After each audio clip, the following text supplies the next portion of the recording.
Hello! Today I'd like to talk about the new weapons you get as part of Nuka Tour. I've been playing with them for a while now, and I've been pleasantly surprised by some of them. I'll be covering the Thirst Zapper, Western Spirit, Gunther's Big Iron, Love Tap, Burning Love, and Grand Finale. Basically how they play and which ones are good to use in actual combat. I'll leave you out the Whacker Smacker and Mole Rat Bat because there's nothing particularly distinctive about them. I'll go from best to worst. The exact ranking might change for you depending on your build, but I think that there's some pretty good weapons to be found in Nuka Tour for everyone. This is a cannon you get from fighting the Ultraside Mole Rat boss. But unlike most cannons, this one gives you fireworks, and it's 2-shot, and has a 35% damage bonus. Effectively, it's a grenade launcher, and the only weapon perks that apply to it are Grenadier and Demolitioner. It does lose accuracy on the move because of the 2-shot effect, but if you aim down sights in power armor, you can get some good shots where you want them, as long as you account for the drop. Modded up to use their 3-shot canister, and the reload is just not an issue. The ammo is cheap, and you should be able to fire as much as you want. Many enemies will drop extra balls, so you should end up with a surplus of ammo from just playing, and if you need to build some, they only require lead. Basically, ammo is not an issue, even if it does weigh a ton. The only drawback is that it breaks pretty easily. You can make up for it by carrying several and using Weapon Artisan to get them to 200% condition. I'm carrying 3 at the moment, but 2 would probably be just as good. If you use power armor and have the bare arms perk, there's no reason not to use this cannon. Even if you don't use power armor, it's a good weapon.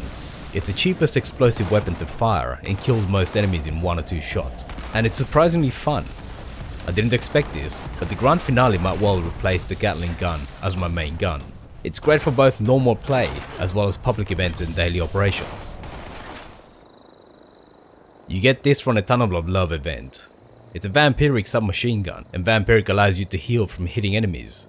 You should always have one in your weapon wheel. Extra points for the rapid fire effect as well, because both effects complement each other. If you mod it up to have the biggest magazine, then you can really get some healing in a hurry. It does come with an inherent 20% damage bonus and improved durability, which are nice, but generally speaking this is not a weapon you want to be using all the time. It does also use the 45 ammo, which is the same as the other guns you get in Nuka events. So you can combine the Western Spirit to take out enemies, then pull this out when you need healing, but still only carry one type of ammo for both. The big drawback is that it's a submachine gun, and there's no perks that reduce their weight. In my case, I already have a vampiric 50 caliber machine gun and weight saving perks, so the extra weight is a significant issue. This is the only guaranteed vampiric weapon in the game. Everybody should get one, unless you already have a better one. You get this one as a reward from the Most Wanted event. This version of the lever action rifle is very nice. I've modded mine to be a silenced combat sniper, and it does the job very well. You can load 2 more bullets in the regular lever rifles for a total of 7, and that does come in handy when sniping a group of enemies. Reloading is pretty quick too with the legendary effect, even quicker if you have the speed demon mutation like I do. The default mods are very good and tend towards accuracy, which combines well with the extra damage while aiming legendary perk. You shouldn't need to mod it too much. The only drawback is the Furious effect. Furious suits faster firing weapons better, and something like Instigating would have been a better fit for the sniping theme of the gun. As far as unique weapons go, it's a nice set of legendaries. It will be better than most random rifles. It's a flexible gun, and you can use it in close combat with VATs, and it will do very well. But the aiming bonus means that it's best used as a close range sniper against unaware enemies. If you lean towards combat sniping and like lever action rifles, then this will be right up your alley and might easily become your go-to weapon for normal play. The Thirst Zapper is a toy gun you get by redeeming Nuka points. By default it shoots water, and you can have fun with other players with water fights. But you can modify it at a weapons workbench to squirt weaponized Nuka Cola. That turns it into a grenade launcher, and using the Grenadier and Demolitioner perks will increase the blast radius and damage.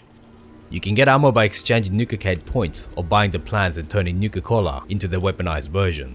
The ammo is crafted at the chemistry workbench and has its own separate class. The weaponized version is single shot, so reloading is an issue. The fire rate is pretty similar to a black powder pistol or throwing grenades. When I started testing, it fired just like the water version and reloading wasn't required. But it looks like that was a beneficial glitch, and after changing the mods to use different Nuka Cola, it needed reloading after every shot. I modded mine very early to use quantum Nuka ammo, and it might be the case that the devs silently changed it since. So if you also modded yours early on and it doesn't need reloading, then don't modify the Zapper again. It might become a sought after weapon.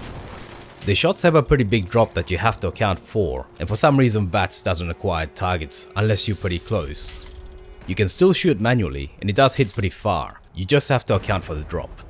What ammo you use is also very important. Besides the damage numbers you can see in the description, the radius also varies depending on the ammo you used.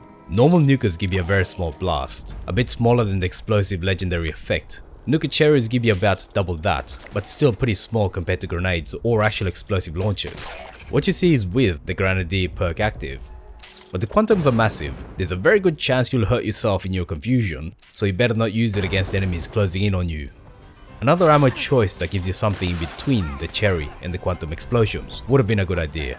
But one option is to take off the Grenadier perk when using quantum zappers. Overall, the zapper is not a weapon you'll regularly use. The Nuka version is not worth it, either in damage or explosion radius.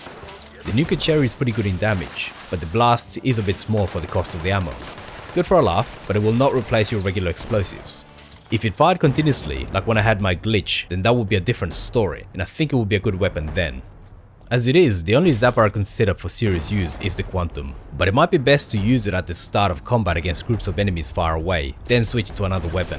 But then that begs the question why you wouldn't just use regular Nuka quantum grenades, or other explosives. This compound bow is the second weapon dropped from Tunnel of Love. The special property on this bow is that it causes burning over time to enemies. Like all bows, it's very stealthy, but as someone who doesn't use bows often, one problem I've found is that you need to hold the button to draw back and release the fire.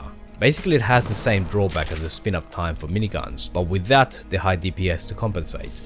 When I used it with the stealth suit, that became a problem because it was difficult to see when the bow was fully drawn back. Sometimes it would allow you to draw, activate VATS and fire, but sometimes it would not, and it was difficult to tell if the bow was drawn while camouflaged. That's a shame, because the bow should be a natural match with stealth and chameleon effects. As far as damage goes, it works very well, and if you pair it up with explosive arrows, the burning effect gets applied to anybody hit by the explosion too. So even if you miss, it'll still apply the burning effect, and apparently it stacks, so you can just keep firing. The problem is that you're also affected by the burning effect, so shooting enemies that are close will burn you too, and because of the slow fire rate, this will happen more often than you like. It's best used in VATS because you get good accuracy even at pretty long ranges, and it would pair up well with VATS enhancing perks.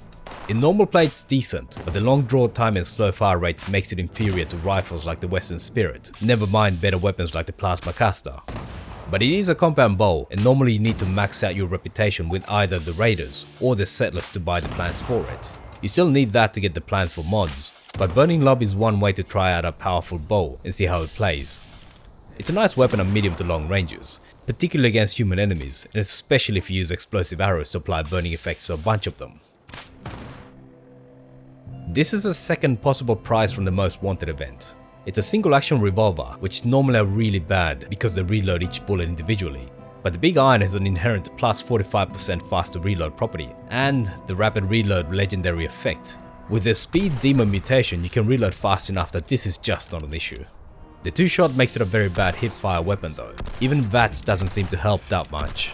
The only way to get decent accuracy is to aim down sight, which is generally not what you want in close combat. It does hit hard at around 100 damage per hit without perks, but not as hard as the Western Spirit. They both use the same ammo, but the rifle does more damage, and is not any more difficult to use in close combat. At range the rifle is obviously better.